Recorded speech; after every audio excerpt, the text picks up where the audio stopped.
Good morning friends. Partial डिफरन्शियलच्या last लेक्चरमध्ये आपण एक्झरसाइज 9.10 मधील एक्झाम्पल्स 4 पर्यंत आलो होतो. आज आपण लेक्चर 39 मध्ये जे 5 आणि 6 नंबरचं एक्झाम्पल राहिलेलं आहे हे डिस्कस करणार आहोत. काय आहे 5व्या नंबरचं example? D square plus 2d dash D plus D dash bracket मध्ये त्याचा वर्ग पूर्ण bracket close into Z which is equal to sine x plus 2y. The given partial differential equation is, हे लिहून टाकायचं. आणि or F of D comma D dash into Z which is equal to sine x plus 2y. where f of d comma d dash which is equal to d square plus 2 d dash d plus d dash चा वर्ग. Hence its auxiliary equation is m square plus 2m plus 1 which is equal to 0. काय केलं हो आपण इथे d is equal to m ठेवलं आणि d dash is equal to 1 ठेवलं आणि योगायोगानं m प्लस 1 चा परफेक्ट स्क्वेअर आला. So m is equal to -1 -1 म्हणजे रिपीटेड रूट मिळालं. m is equal to m1 is equal to m2 is equal to -1 आणि hence the complementary function is f1 of y minus x plus x f2 of y minus x. आता मित्र हो, आपण particular integral बघू. Particular integral which is equal to 1 upon D square plus 2 D dash D plus D dash चा वर्ग into sine x plus 2y which is equal to 1 upon -1 चा वर्ग plus 2 bracket मध्ये -1 इंटू 2 प्लस ब्रॅकेट मध्ये -2 चा वर्ग into sine x plus 2y आणि which is equal to खाली डिनॉमिनेटरला काय मिळालं मग? -1 -4 -4 म्हणजे टोटल झाली -9 आणि म्हणून minus which is equal to minus sine x plus 2y upon 9. हे काय मिळालं हो आपल्याला? पर्टिक्युलर इंटेग्रल मिळालं आणि कंप्लीट सोल्युशन तर आपल्याला माहित आहे. Hence the complete solution is z is equal to complementary function plus particular integral. So z is equal to f1 of y minus x plus x f2 of y minus x minus sin x plus 2y divided by 9 where f1 comma f2 are arbitrary functions. तर मित्र हो, हा 5व्या नंबरचा example आपला झाला. आता या एक्झरसाइजच्या शेवटच्या एक्झाम्पल नंबर 6 वर आहोत. काय आहे 6वा example? Delta 2z upon delta x square minus 3 delta 2z upon delta x delta y plus 2 delta 2z upon delta y square which is equal to e to the power 2x plus 3y plus sine in bracket x plus 2y. मित्र हो, example number 6 मध्ये पहिल्या फॉर्म्युल्यावर पहिली term आपल्याला सोडवावं लागेल आणि वापर करावा लागेल पहिला फॉर्म्युला, आणि दुसरा फॉर्म्युला आपल्याला दुसऱ्या टर्म साठी वापर करावा लागेल. तर सुरुवात करू मग solution. The given partial differential equation is काय आहे? Delta 2z upon delta x square minus 3 delta 2z upon delta x delta y plus 2 delta 2z upon delta y square which is equal to e to the power 2x plus 3y plus sin x plus 2y.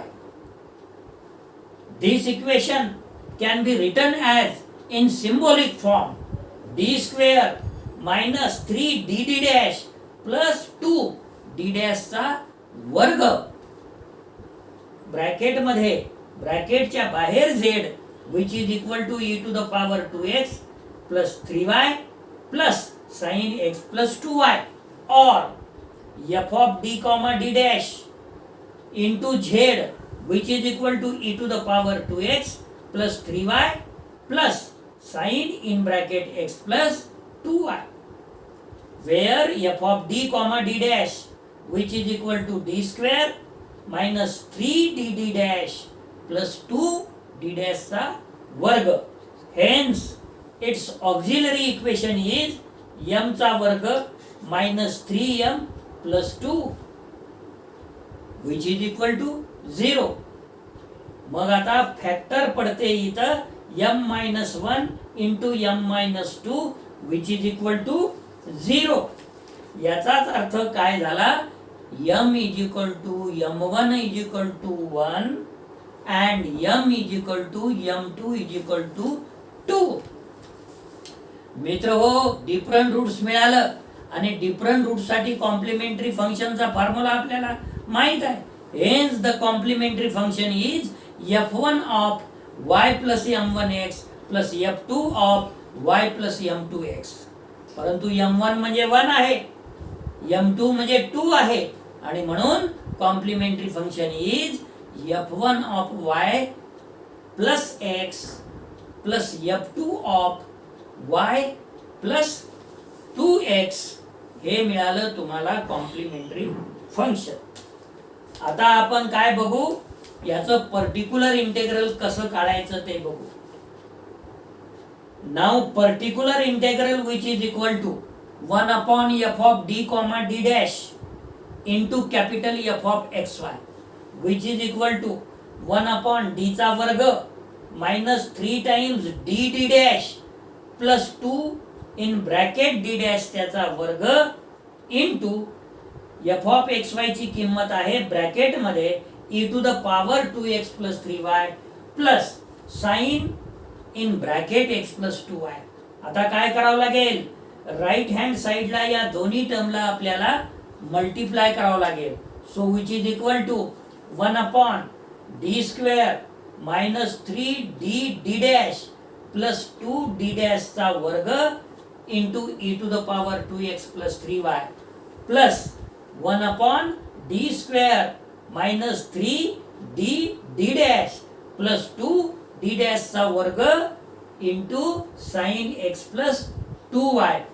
पहिल्या term साठी आपल्याला formula use करायचा आहे 1 upon f of d comma d dash into e to the power ax plus by which is equal to 1 upon f of a comma b into e to the power ax plus by plus दुसऱ्या term साठी आपल्याला formula वापरायचा आहे 1 upon f of d square plus dd dash plus d dash चा वर्ग into sine ax plus by which is equal to 1 upon f of minus a चा वर्ग comma minus a into b comma minus b चा वर्ग into sine ax plus by.